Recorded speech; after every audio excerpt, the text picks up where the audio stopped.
June 12, 2025. Air India Flight 171 took off from Ahmedabad, heading to London. 230 passengers, 12 crew members. But within just 30 seconds, tragedy struck.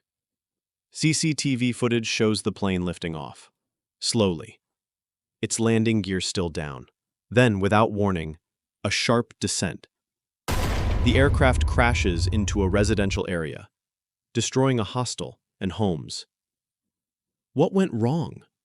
Was it a mechanical failure, human error, or something hidden beneath the surface? Out of 242 souls on board, only one survived. A British citizen, Vishwash Kumar Ramesh, pulled from the burning wreckage alive. It's nothing short of a miracle.